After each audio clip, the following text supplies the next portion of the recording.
niyong sundan, huwag magpapahuli. Pag-usapan ni bakbakan. Maraming magagaling na Pinoy boxers ang pinipiling manirahan sa ibang bansa para makapag-training ng maayos at makakuha ng malalaking laban at exposure sa boxing world. At isa sa mga yan ang Tubong Bangar, La Union. Pero ngayon ay nakabase na sa Santa Maria, California, USA. Si John Leo the Lion Dato.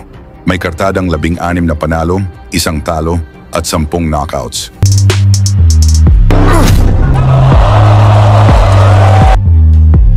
Sa Amerika, isang matinding pagsubok ang hinarap ng ating kababayan laban sa isang undefeated American knockout artist na may 100% KO rate.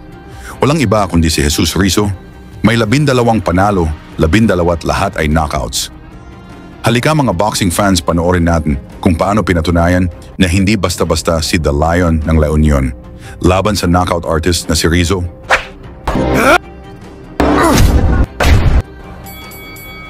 Sa pagbukas pa lang ng laban, agad na sinalubong ni Dato na naka-red trunks ang Amerikano ng matitinding kombinasyon.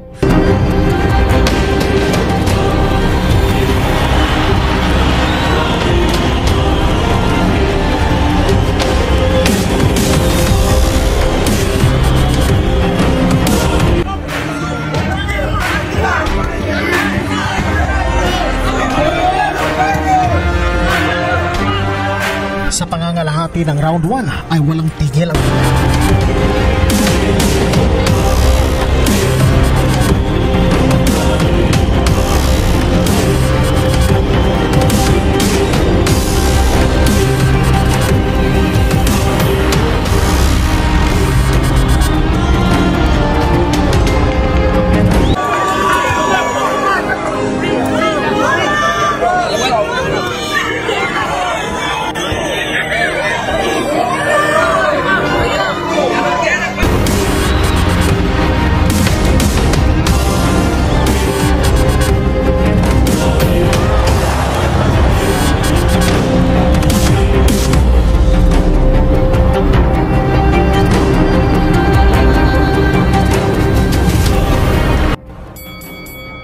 Round 2, matindi na ang pressure palitan ng mga malakas na suntok ang dalawang boxers.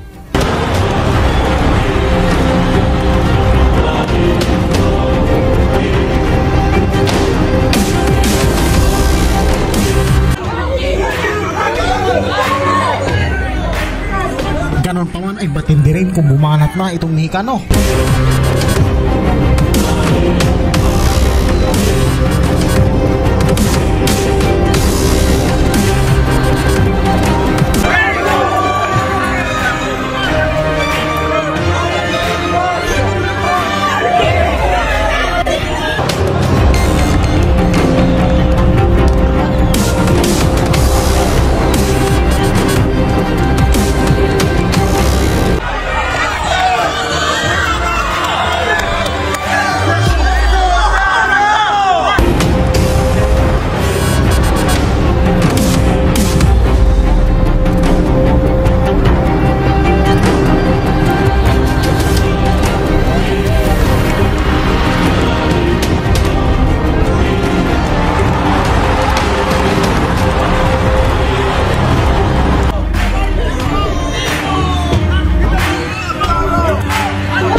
Kakaila ang malaking lamang ni John Dato.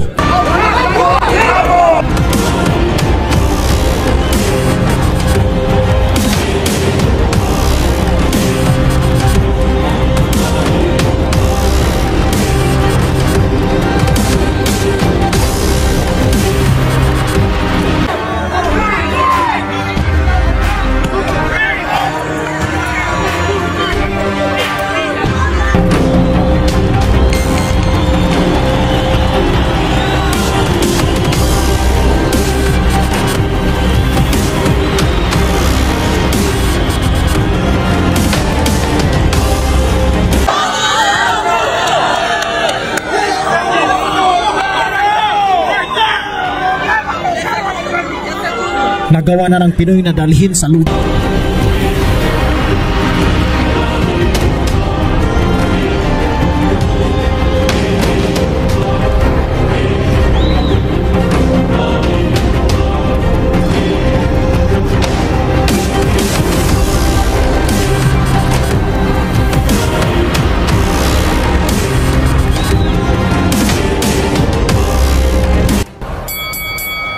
Sa kalagitnaan ng laban, lalo pang bumibilis at dumarami ang suntok ng Pinoy. Halos hindi makahinga si Rizzo sa dami ng pinakawalan ni Dato.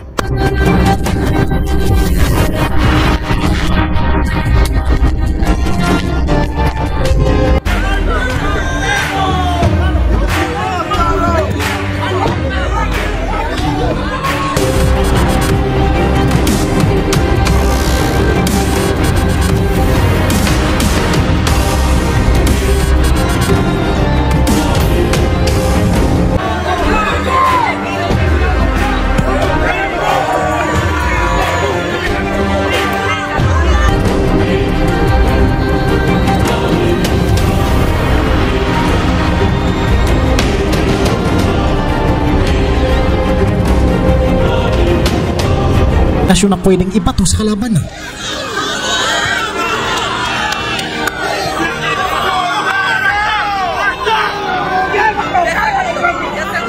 Nagawa na ng Pinoy na dalhin sa lubid ang kalaban at tsak-tsapin ang suntok.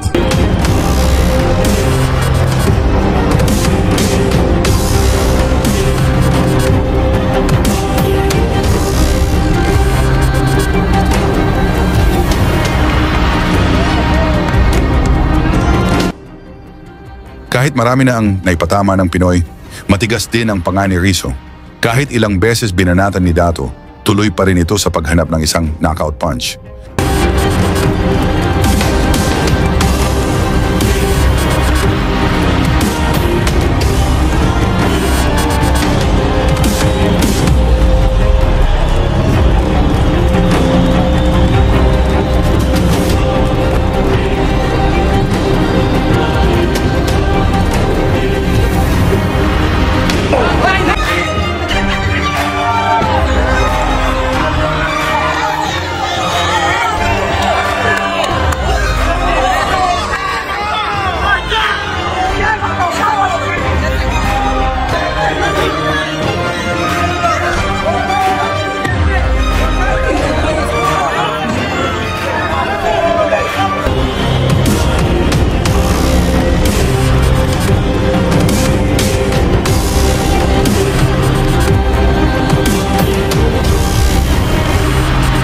Marami nang tinatanggap na suntok mula sa Pinoy itong si Rizzo mga tol, ngunit talagang napakatibay nito at gusto pa rin makakuha ng knockout.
Ramdam mo ang tensyon sa bawat round. Hanggang sa huling segundo ng laban, hindi natinag si Dato, matapang, disiplinado at buo ang loob.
Matapos ang mainit na bakbakan, idineklarang panalo ang Pinoy sa pamamagitan ng unanimous decision.